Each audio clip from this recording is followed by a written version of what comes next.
Hello everyone. Today, we from Group 6 will be presenting on Economic Valuation Methods for Ecosystem Services. Our focus will be on four key methods: avoided cost damage, restoration costs, relocation costs, and preventive or defensive expenditures. And these are our members who will be presenting today. I am Bridget. I am no Fatin Syazwani. I'm Hana Batrisyia Binti Ridzuan. I am Damia. I'm Nadya Harzani. Hi, I'm Nur Dalily. I am Amira. My name is Adilah Adha. Economic valuation methods like avoided cost damage, restoration costs, relocation costs, and preventive or defensive expenditures help us quantify the benefits provided by ecosystems. These methods focus on measuring the costs associated with the degradation or loss of ecosystem services and the expenses needed to avoid or mitigate environmental damage. Now let us dive into avoided cost damage. This measures the cost avoided by preserving ecosystems that naturally prevent environmental damage. For example, wetlands act as natural water absorbers, reducing the risk of floods. Without them, they would face higher expenses to repair flood damage to homes and infrastructure. By calculating the damage that would occur in the absence of these ecosystem services, we can assign them to a tangible monetary value. Next, we have restoration costs. This method focuses on the monetary value of restoring ecosystems after degradation. It emphasizes the cost of neglect, illustrating how expensive it is to restore damaged environments. Examples include reforestation efforts, coral reef rehabilitation, or wetland restoration projects. By assigning a cost to restoration, we can understand the financial impact of ecosystem degradation. Now, let's discuss about relocation costs. This method looks at the expenses incurred when people, infrastructure, or even wildlife must be relocated due to the failure of ecosystem services. For example, habitat loss for animals such as tigers or elephants caused by deforestation, or agricultural expansion, forces them to relocate to smaller, fragmented areas. This relocation process often involves significant costs for wildlife corridors, protected reserves, and managing human-wildlife conflict. This highlights the human and economic consequences of ecosystem loss and emphasizes the importance of preserving natural habitats for biodiversity conservation. And finally, we have preventive or defensive expenditures. This method measures the cost of man-made solutions that replace lost ecosystem services. For example, forests filter air naturally. If deforestation occurs, communities may need to invest in costly air purification systems to maintain air quality. This approach shows how ecosystems reduce the need for expensive artificial measures and emphasizes the importance of protecting them. Next, I will be presenting about strength of avoided cost damage. Firstly, economic justification for preventive measure. It provides a clear economic argument for investing in preventive action, such as pollution control or disaster risk reduction.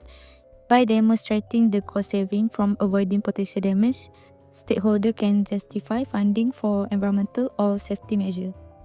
Secondly, simplifies decision making. This approach encourages long-term thinking and planning by highlighting the future costs avoided through proactive measures. It aligns with sustainable development goals. Lastly, promote long-term planning. This approach encourages long-term thinking and planning by highlighting the future costs avoided through proactive measures. It aligns with sustainable development goals. Next, for strength of restoration costs. Firstly, quantifiable approach. Restoration costs provide a tangible and measurable way to estimate the economic impact of damage and the resources required for recovery. This makes it easier for stakeholders to budget and plan for restoration effort.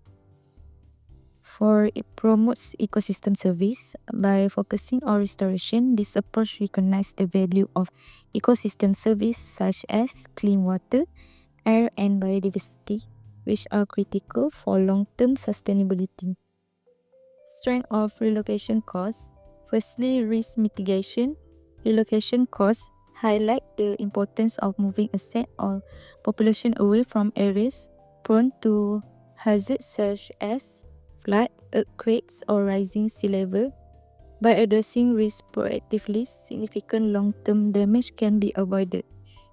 For adaptation to climate change, relocation costs play a key role in planning response to climate-related challenges such as rising sea level, desertification, or extreme weather events, ensuring that communities and economics adapt effectively. Lastly, strength of preventive or defensive expenditure. Firstly, cost-effective in long term. Investing in preventive measures often saves significant resources compared to the cost of repairing damage or addressing crises after they occur. For example, flood barriers are less expensive than post-flood recovery. Next, improve public and stakeholder confidence. Demonstrating commitment to preventive action reassures stakeholders, including citizens, employees, or investors, about the organization's responsibility and foresight. In summary, valuation method, whether focused on avoided costs, restoration, relocation, or prevention, offer powerful tools to evaluate strategies and investment. By using this approach, organizations can achieve cost effectiveness, resilience, and sustainability in tackling environmental and economic challenges. Let's begin with the weakness of avoided costs. The first weakness is the subjectivity in deciding what costs are avoided. Deciding what costs are avoided can vary widely between organizations. For example, one department may consider customer dissatisfaction a cost, while another might not include it at all. This inconsistency can lead to confusion and mismanagement of resources. Another challenge lies in quantifying intangible costs. While it is easy to measure physical loss, like damaged buildings, it's hard to put a number on things like loss of reputation. This can lead to an underestimation of the real financial impact of disaster. Lastly, there's a potential of overestimating the benefit of avoided costs. For instance, if a company assumes that a new safety measure will completely prevent accidents without considering past data, they may overstate its effectiveness, leading to misguided investments. Next, let's discuss the weakness of restoration costs. A major weakness is underestimating the total cost. Restoration efforts often overlook indirect costs like lost productivity during repairs. For example, if a factory is damaged and takes weeks to repair, the lost production during that time is frequently not counted in the total restoration costs. Another issue is the dependency on accurate risk forecasts. Estimating restoration costs require accurate prediction of future risks. If climate change leads to more severe weather events than expected, restoration budgets may fall short, leaving communities unprepared. Now, let's look at relocation costs. Calculating relocation costs is tricky due to various factors like housing price and community dynamics. For instance, moving a community from a flood-prone area involves different costs depending on local real estate markets, making accurate estimates difficult. Additionally, social and emotional factors are hard to quantify. People may have strong ties to their home and communities that are reflected in financial assessment, complicating the decision-making process. Lastly, let's talk about preventive or defensive expenditures. One key issue is the short-term focus of some preventive measures. Often, preventive measures target immediate threats rather than long-term sustainability.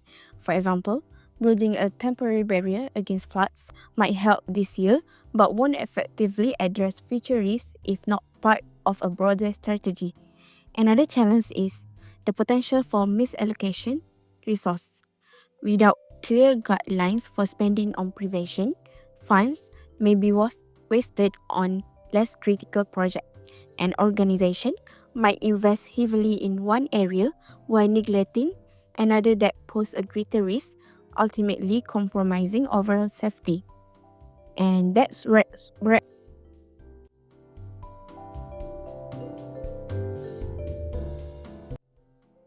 Firstly, avoided cost damages and coral reef. Coral reef are natural barriers against storms and wastage. Restoration efforts actively mitigate the damages caused by erosion and flooding, saving billions annually in disaster recovery and coastal protection. Next, ecosystem services evaluation. Healthy coral reefs provide indispensable services like protecting coastlines, sustaining fisheries, and attracting tourists. The decline of reefs threatens these economic pillars, but restoration assures their sustainability. Our third point, restoration benefits. Restoring coral reefs through methods like stay-at-home coral outplanting directly increases reef equation. This leads to stronger reef structures that reduce erosion and foster marine life, revitalizing economic activities like fishing and tourism. Next, conservation efforts. Beyond restoration, conservation strategies incorporate resilience against climate impacts, high density coral outplanting, and multi-species strategies to ensure both immediate and long-term ecosystem health. Also, economic and ecosystem benefits. Coral restoration enhances biodiversity, supports fish stocks, and reduces disaster mitigation costs. These benefits drive sustainable economic growth in regions dependent on marine ecosystems. Lastly, applications in natural resource evaluations. Using metrics like carbon net budget assessments, we can measure the tangible economic benefits of coral restorations. These methods serve as benchmark for valuing other natural resources and ecosystem services. So I'll be presenting about avoided cost damage for the case study mangroves in Kuala Selangor. For the first one, we have flood prevention. Mangroves act as natural barriers, reducing wave energy during storms. Globally, they reduce flood damage by up to 30%, saving $65 billion annually. Locally, they protect fishing villages and agricultural lands from storm surge and rising sea levels. For the second one, we have erosion control. The dense root systems of mangroves prevent soil erosion, safeguarding agriculture and infrastructure. In Kuala Selangor, degraded mangroves have led to increased soil loss, highlighting the urgent need for restoring. The next one, we have conservation efforts in Kuala Selangor. The first one, we have National Mangrove Replanting Program. This initiative combats deforestation and reduces flood and storm damage risks. It also protects ecotourism hubs like Taman Alam Kuala Selangor, sustaining community livelihoods. For the second one, we have community-based conservation. Local education and tree planting efforts reduce reliance on costly artificial defenses like seawalls. For the next one, we have economic and ecosystem benefits. For the first one, we have cost savings. The avoided cost of flood repairs and erosion outweigh conservation program expenses. Restoring mangroves help mitigate storm risks, reducing recovery costs for coastal infrastructure. For the second one, we have supporting ecosystem services. Mangroves capture CO2, supporting Malaysia's climate goals and sustain biodiversity, providing critical habitats for marine species and ensuring food security. For the next slide, we can see here the Landsat 8 images from 1989, 2008, and 2021 show the decline in mangrove cover, linked to urbanization and aquaculture expansion. However, recent conservation efforts are helping stabilize this ecosystem. So, the loss of mangroves increases risk of flooding, erosion, and biodiversity loss. By restoring mangroves, Kuala Selangor avoids costly damages to infrastructure, agriculture, and fisheries. The first restoration cost method example is in Korea, where because of rapid urban development, farming has moved into hilly upland areas that causes soil erosion because of the improper soil management and errors in field layout. The researchers measure the cost of physically replacing the lost soil, the nutrients, degradation, and the water in upland areas, as well as the cost of compensating for the downstream losses as a mitigation approach. And the result shows that the cost of new management techniques is about half the restoration cost. The second example of this method involves oil spill damages that was taken to court, where a ship known as Zoe Colocotrani spilled oil on the coast of Puerto Rico. The mitigation approach that they used is by calculating the number of lower trophic organisms that were affected by the spill, and then they added up the cost of purchasing these organisms that have been killed from a scientific catalog.